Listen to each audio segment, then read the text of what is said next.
for agreeing to have this conference in Uganda. Thank you so much. Karibu sana. Robusta coffee, what we call emwanyi, is indigenous to Uganda. And in the past, we used to use it to perform ceremonial functions, religious functions of brotherhood and so on. Coffee is not a food, but a beverage. Although I hear it has also got some carbohydrates and some proteins, so there's some element of feeding in it. But nevertheless, that beverage is quite useful as a stimulant that is friendly to the human body. Especially people in the cold countries need this stimulant. I was trying to find out from the doctors, what does coffee add to the human body? And they told me that because it stimulates the body mechanisms, it therefore improves appetite. That's what I was told. I don't know whether it is true or not, but one of the people told me this. So it is some sort of appetizer, apart from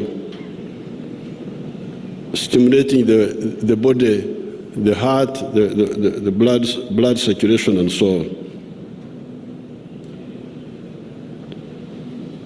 To the richer people, apparently, in the world, that can afford to buy coffee.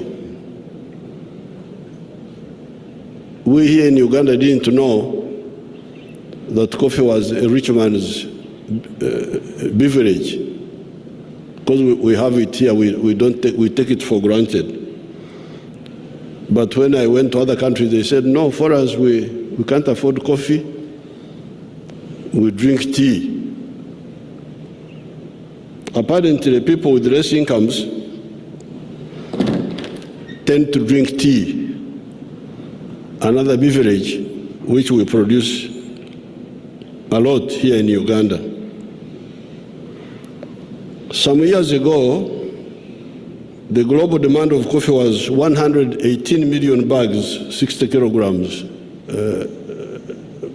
118 million bags of 60 kilograms each. I hear that the global demand has now gone to 160 million or more, 60 kilogram bags. Why? Apparently, as already pointed out above, affluence converts some of the tea drinkers into coffee drinkers. Therefore, I hear that Chinese who used to drink tea, because they have more money now, they drink coffee. That's why the demand is going up. And that's why I have been encouraging Ugandans to grow coffee. Otherwise, if it had no global demand, I wouldn't encourage them. I would discourage them. This trend will therefore be good for the coffee producing countries like Uganda. The fact that coffee, the demand for coffee is growing, should be good for us, we here, and those who are not here, the Brazil, Colombia, all those other people, Vietnam, Indonesia, etc. However, out of the US dollars, 460 billion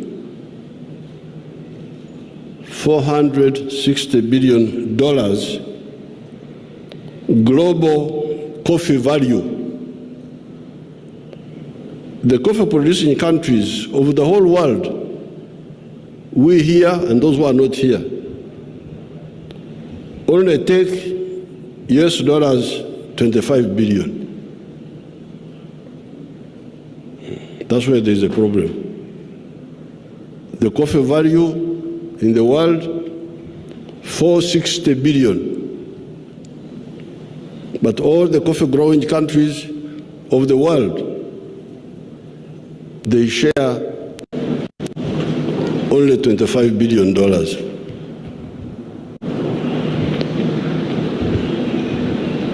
And Africa, we who are here, we get only US dollars 2.4 billion.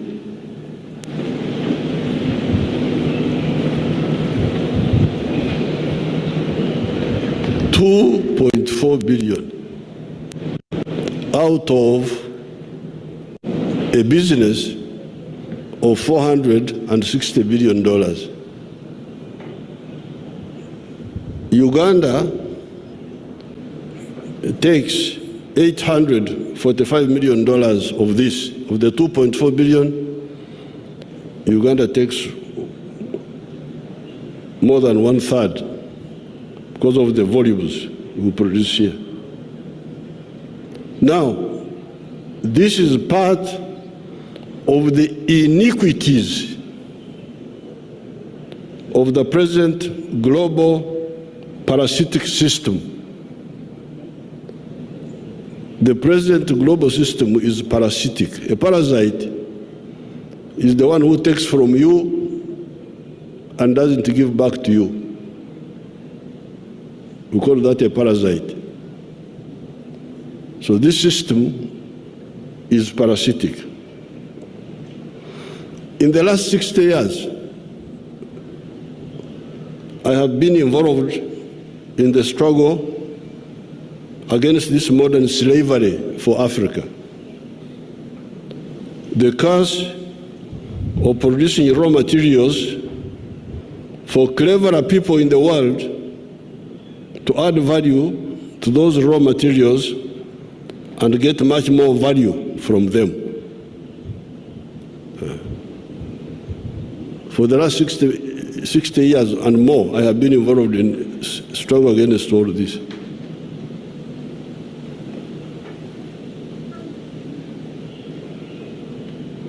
A kilogram of bean coffee of good quality may go for US dollars 2.5 billion to $2.5 a kilo of good quality.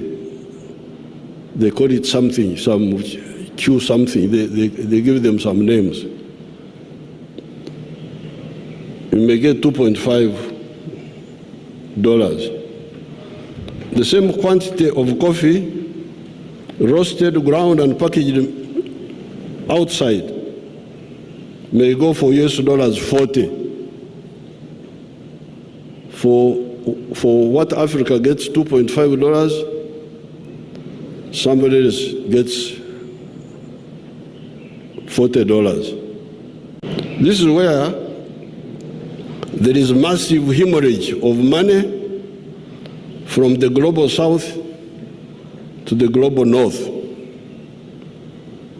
It is not only the loss of money per kilo, it is also the loss of jobs, because these are jobs. The one who roasts is a job.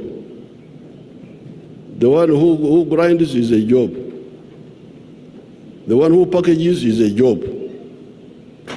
All those jobs are exported. If you take the whole, now this is in one area of coffee, but if you take the whole spectrum of raw materials from agriculture, from minerals, from forest products, etc., the loss to Africa is massive.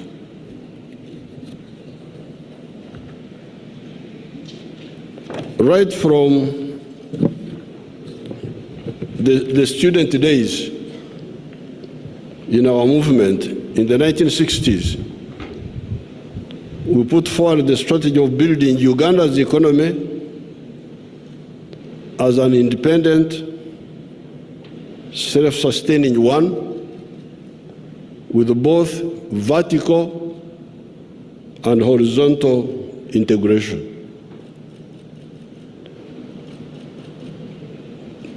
That's what we identified in the 1960s when we were part of the student movement. Here in Uganda, we have succeeded somehow in some sectors, such as the dairy sector, the milk sector. Uganda now is a big exporter of milk products. Fisheries, textiles, sugar, leather, etc., a number of sectors where we have been able to achieve this. Vertical integration and horizontal integration.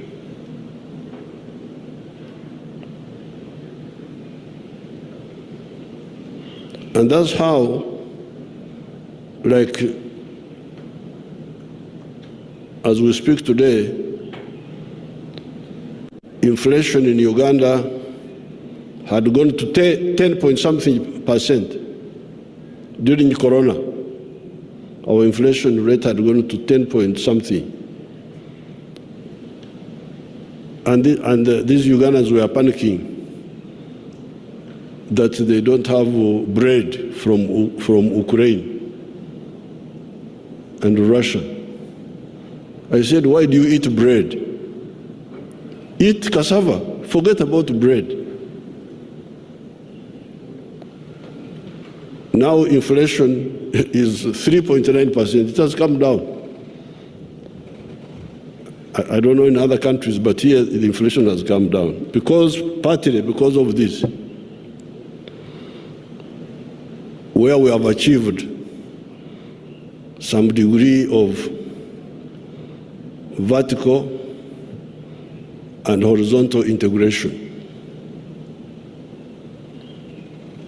If, for instance, you say that you have got a tourism industry,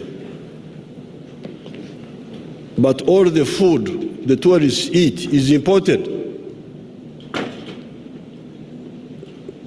there is no linkage, there is no horizontal linkage between the tourism and your agriculture.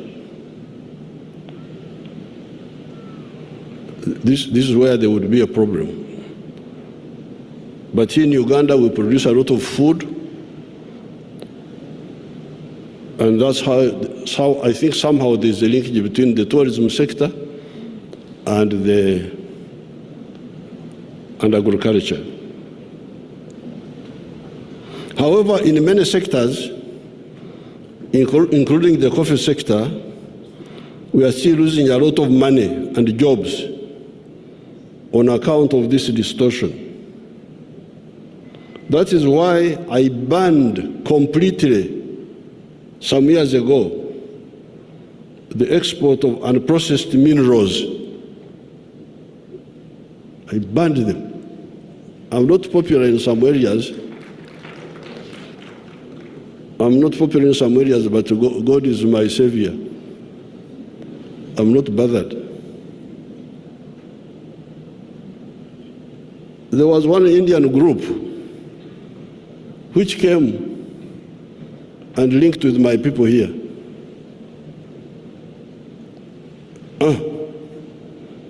They had made a deal to export iron ore iron ore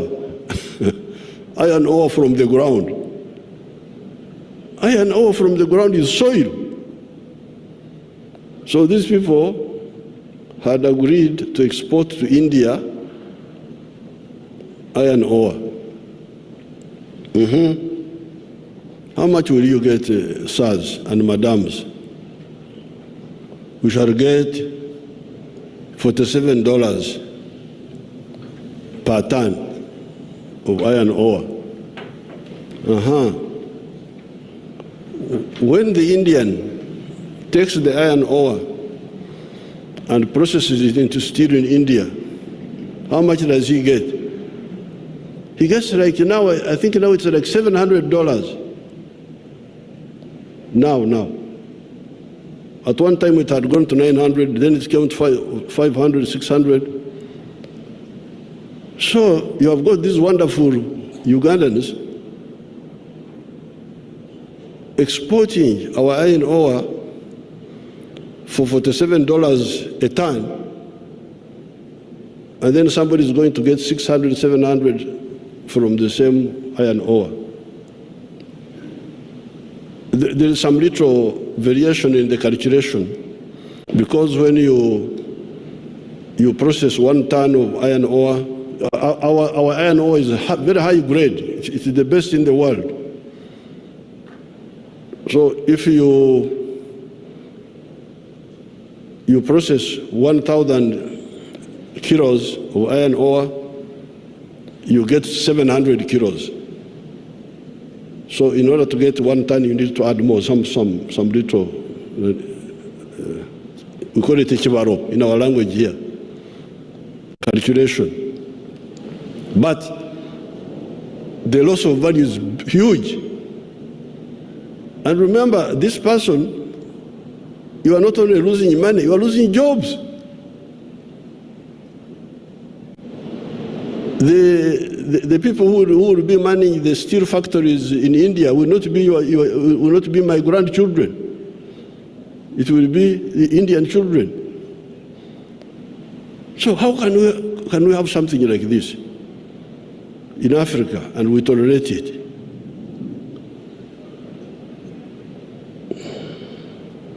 So that's why I banned completely some years ago the export of unprocessed minerals such as iron ore,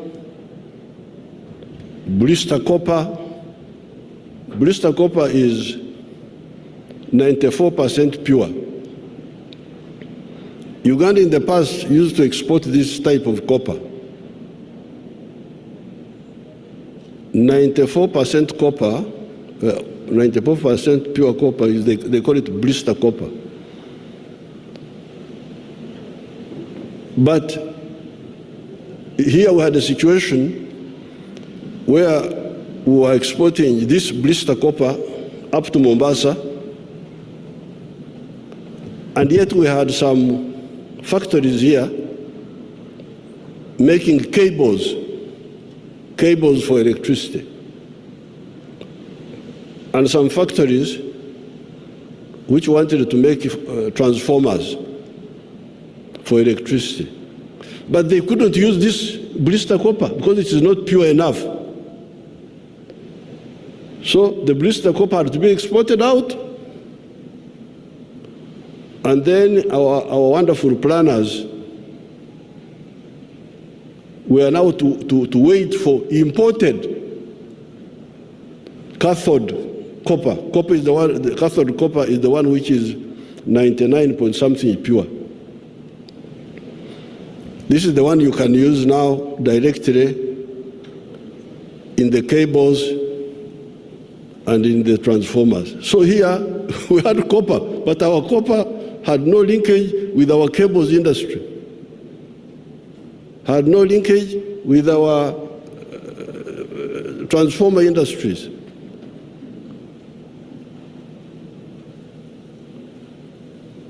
You wonder, how can Africans accept this? So I stopped all this. I said, if you are not ready to process, let it stay in the ground. It has been there for 2 million years. It can stay there for another 100 years until you are ready to process it yourselves. Wolfram, tin ore, Lithium, there's now a new war for lithium. Your brothers and sisters here in Uganda have woken up. They are now making, manufacturing electric vehicles, buses, small cars. They are making them because they are highly educated. If you ask these people, they are very highly educated. PhD, I don't know what. So they have woken up now. They are using their education to produce. But now the issue you have is the one of electric batteries. And I hear lithium is one of the inputs to make electric batteries. So we have got lithium here. I said, no lithium will be exported. You make the electric batteries here if you are my friend and export those. Why do you want to export low value and you get more value?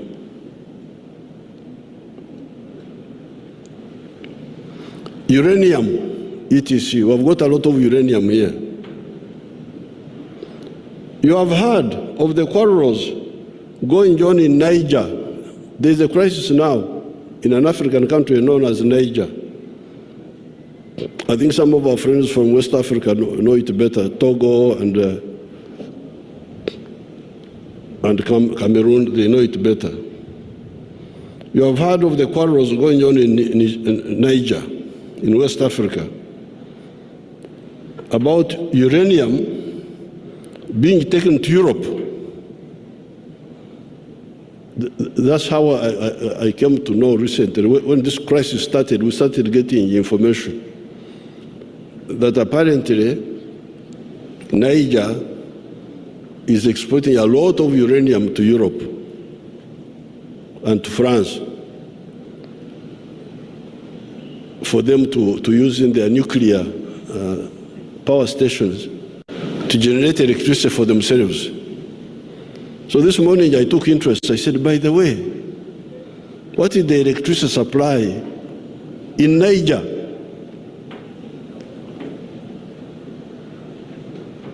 Before you sell uranium to the other person, how about you? What's happening to you?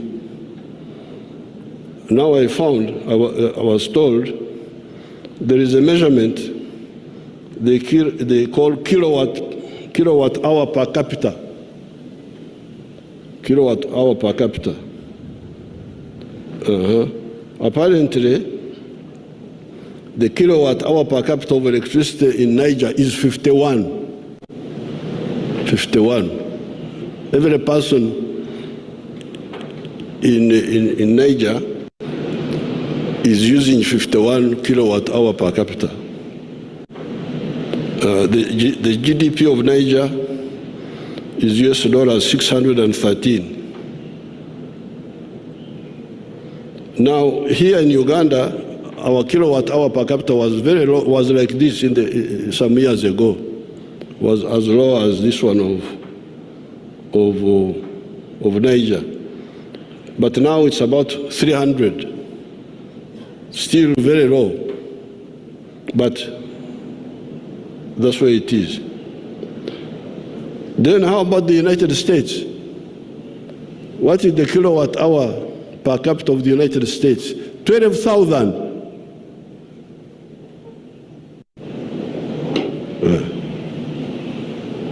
12,000. And there's a country called Iceland.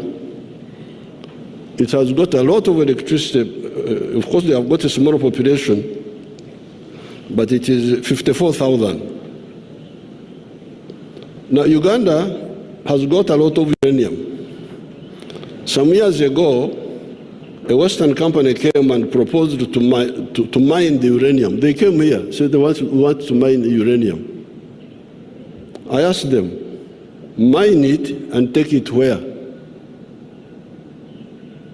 They said, export it. That was their answer.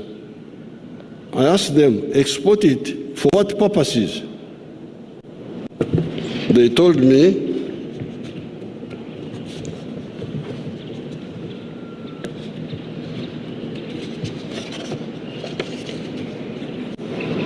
for the purposes of generating nuclear energy for electricity and other uses such as medicine, vector control, etc.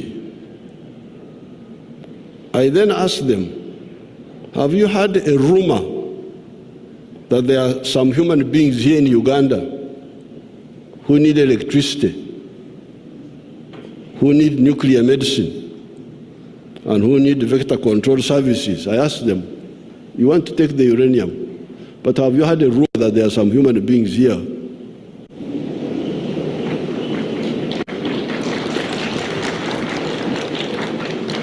It's not confirmed that they are there, but could it be a rumor that there are some human beings here?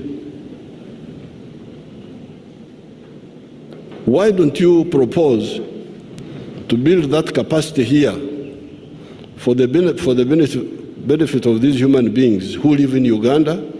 And maybe we can put aside some quantity of uranium for supporting the economies of our friends in the West. After that, after you have addressed my issue, I can also share with you so that you also go and solve yours. But to tell me that you solve my problems and forget yours, I cannot accept that.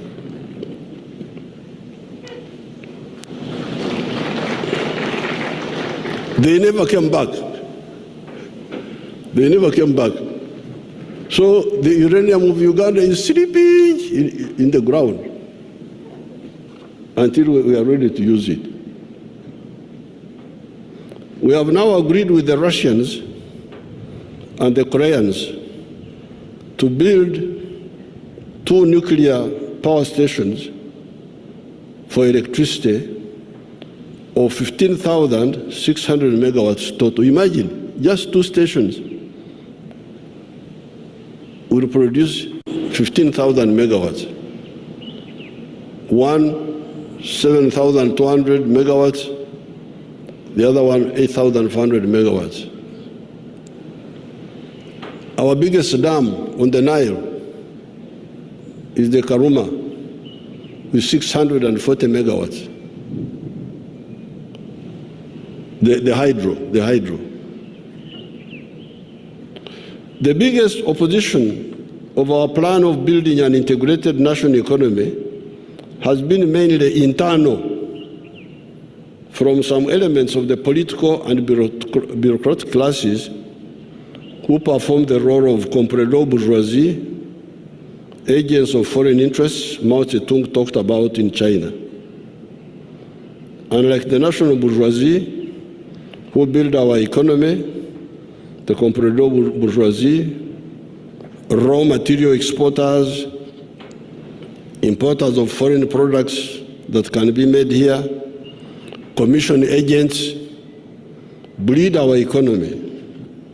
The national bourgeoisie, who are manufacturers, hotel owners, tourism operators, professional service providers such as doctors who treat people here instead of patients going out for treatment, internal distributors of our products such as food, build our economy. There are businesses which build our economy, which infuse blood into our economy. There are those businesses which drain blood from our system for the benefit of the outsiders. And these are the ones Mao Zedong called the comprador. Comprador is a French word meaning agent of. Therefore, we, the raw materials producers, need to conduct internal struggles in our respective countries to add value to these raw materials, including coffee, so that we earn more from our sweat and create more jobs for our youth instead of dying in the Mediterranean going to Europe.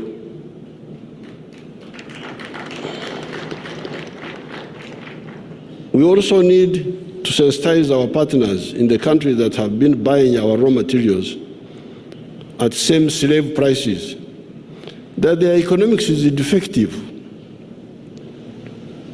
What will the USA or Europe or Asia lose if Africa sells added value coffee to them instead of the raw materials or the raw material form and earn more money? What if the value addition is done to other raw materials like copper, gold, iron ore, lithium, etc.? Money to Africa will mean higher purchasing power for Africa. The Africans who now lack electricity will be able to afford to pay for electricity.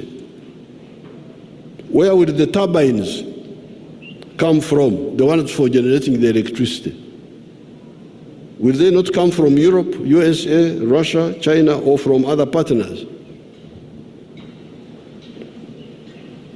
So what we are proposing by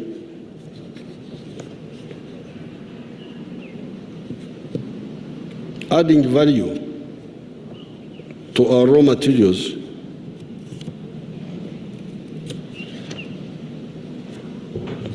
will mean putting more purchasing power in the hands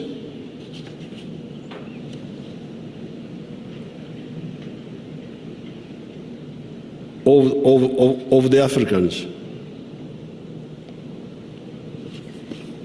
But there is a page I jumped in my speech. Allow me not to leave it out. Now, because of this hemorrhage from Africa, because of these raw materials, that's why the economy of Africa is stunted.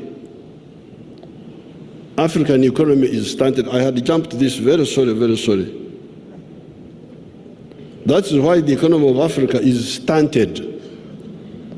Somebody from stunted growth is somebody who can't grow.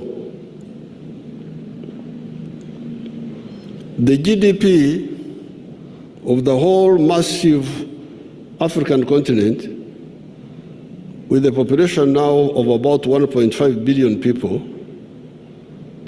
is US dollars 2.7 trillion. What are the GDP sizes of other much smaller individual countries? Here below are some examples. USA, 25.5 trillion. Africa, 2.7 trillion. USA, 25 trillion. China, 17.9 trillion, almost 18 trillion. Japan, $4.2 trillion. Germany, $4 trillion. India, $3.38 trillion. Even little South Korea has a GDP of US dollars 1.7 trillion, nearing the size of the African GDP. It must be pointed out that even this US dollars 2.7 trillion is a recent development, because the African economies are said to be growing at a fast rate compared to others in the world. Otherwise, Africa's GDP was only 500 billion some few years ago. However, much of that growth may be quantitative, not qualitative, producing more and more raw materials. Sorry, I had jumped that page in the speech. Therefore, as I conclude, I was beginning to ask the question, if Africa gets more money from value-added products of its raw materials, will it not be better for the whole world? Because if you hear the per capita consumption of electricity in Uganda is 300. In the USA, it is 12,000. Why are the Ugandans not using electricity? Because first of all, in the past it was not there. But even when it's there, they may not be able to afford it. But if they get income, because they are getting more money from their coffee, getting more money from their iron ore, getting more money from their copper, they will be able to buy electricity. And we shall be able to generate more electricity. Where will the turbines for generating that electricity be coming from? Uganda is not making turbines yet. We shall have to buy them from those people. So therefore, that's why I was asking,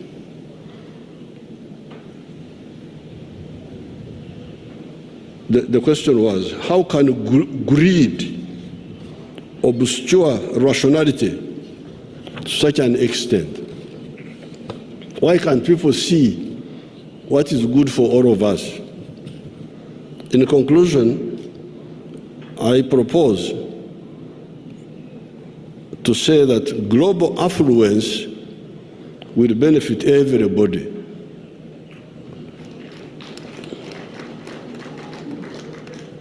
Down with imperialism, down with the parasitism, long live the win-win strategy.